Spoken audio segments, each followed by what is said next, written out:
এই প্রথমবার একা সিদ্ধান্ত নিয়ে সবাইকে চমকে দিয়েছেন বাংলাদেশ দলের অধিনায়ক নাজমুল হোসেন শান্ত।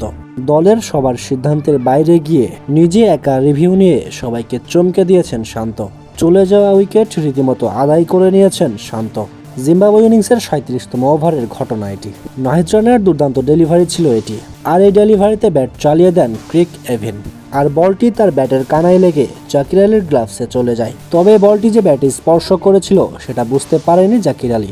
শুধু জাকির আলী অনেকই নয়, বুঝতে পারেনি ফিল্ডে থাকা দুই আম্পায়ার সহ মাঠে থাকা কেউই। তবে নাহিদ রানা বলছিলেন যে হয়তোবা ব্যাটের কানায় লেগেছে। এবার কারো কথায় পাত্তা না দিয়ে নিজের একার সিদ্ধান্ততেই রিভিউ নিয়ে বসেন শান্ত। আর শান্তর এমন সিদ্ধান্তে ততক্ষণে শান্তকে হয়তো অনেকেই বোকা ভেবে ফেলেছেন। তবে রিভিউ চেক করার পর যেটা দেখা গেল সেটা দেখে রীতিমতো অবাক সবাই। টিভি স্ক্রিনে দেখা যায় বলটা পার হবার সময় ব্যাটের কানায় আলতোভাবে লেগেছে, যেটা স্পাইকে সোজা স্পষ্টভাবেই বোঝা যাচ্ছিল। আর নাহিদ রানার সেই আক্ষেপকে ঘুচিয়ে আরও একটি উইকেট নিয়ে দেন নাজমুল হোসেন শান্ত। শান্তর এমন ব্যতিক্রমী সিদ্ধান্ত সত্যি দুর্দান্ত ছিল।